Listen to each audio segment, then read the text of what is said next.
जंगल की सुबह, हंसता हुआ मौसम, परिंदों की चहचहाहट, हल्की धूप और पीपी चिड़िया अपने दोस्त टिंगू तोते के साथ दरख्त पर बैठी हुई थी।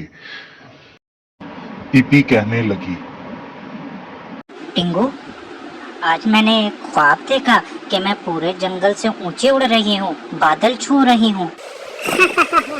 तुम्हारे छोटे छोटे पैर, पहले तो तुम 10 फुट भी बहुत सीधी उड़ नहीं पाती थी। अचानक जोरो पास तेजी से गुजरता है और पीपी के सामने उड़ता हुआ एक कीड़ा छीन लेता है। जोरो बोलता है, छोटी चिड़िया, तुम्हारे लिए कीड़े भी बड़े हैं, जाओ बीच चुगो जाके।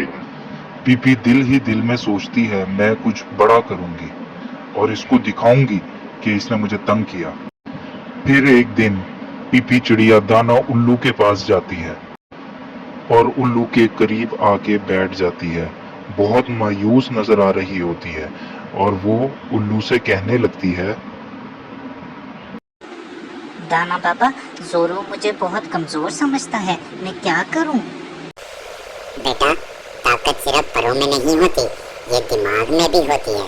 फिर दाना उसे एक जादुई बीज दे देता है और कहने लगता है, इसे जाके गार्डन में लगा दो और जो होगा वो तुम देखकर हैरान हो जाओगी।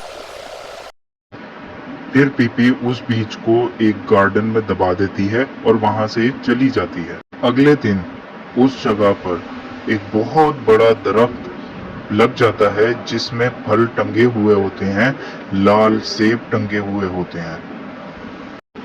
टिंगू हैरान होके बोलता है, ये क्या हुआ? ये तो जादू हो गया है।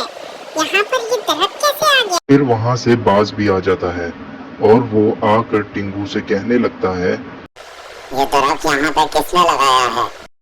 जोरो बाज दरख्त से फल चुराने लगता है, लेकिन दरख्त की शाखें उसे रोक लेती हैं। जोरो गुस्से से पीपी को बोलने लग जाता है, ये दरख्त मुझे रोक कैसे रहा है? इसकी ये जुर्रत है?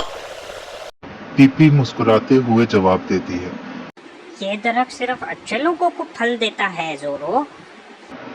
जोरो शर्मिंदा हो जाता है और माफी मांगता है और बोलने लगता है, पीपी चिड़िया, मैंने तुम्हें कमजोर समझा, तुम तो सबसे ताकतवर हो, तुम मुझे माफ कर दो। और इस कहानी के एंड में तमाम परिंदे मिलकर गाते हैं, छोटी चिड़िया ने कर दिखाया, बड़ा काम है ये हमारा।